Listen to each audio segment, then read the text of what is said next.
Recorded Books is pleased to present the Modern Scholar Series, where great professors teach you. My name is Richard Davidson, and I'll be your host. Today, we begin a course entitled Understanding the Fundamentals of Classical Music.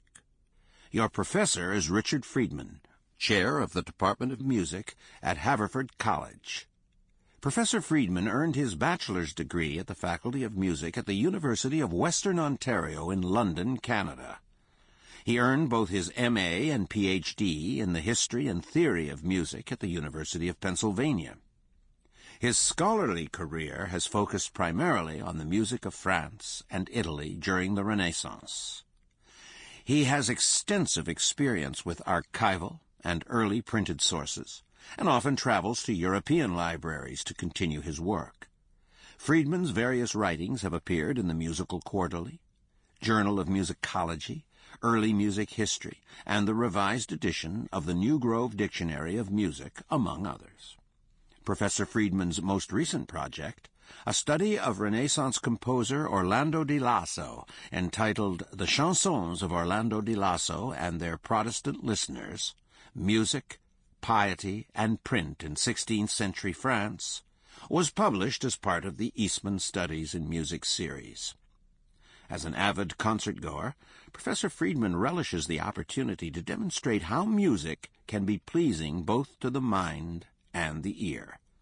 He can frequently be found addressing the audience prior to performances of the Philadelphia Orchestra. As lovers of great music, it is important to fine-tune our listening skills in order to truly appreciate the richness and complexity of great concert works. Just as the musician practices for hours on end to develop the right tone, balance, and form, so too the concert-goer must endeavor to train his or her ear to grasp the subtleties that composers, conductors, and performers employ as they craft and present a piece. Rather than simply complete a chronological survey of musical history, this course will focus on the development of solid listening skills. By learning to listen to music in a new way, we will grow to appreciate the drama and excitement at the heart of all great concert music. The process will help us to understand the building blocks of classical music, even as we appreciate its beauty. We'll begin by looking at the fundamentals of sound, line, time, and texture. Once we've understood these basic concepts, we'll increase our listening capacity to include other important principles of music. Sample complete. Ready to continue?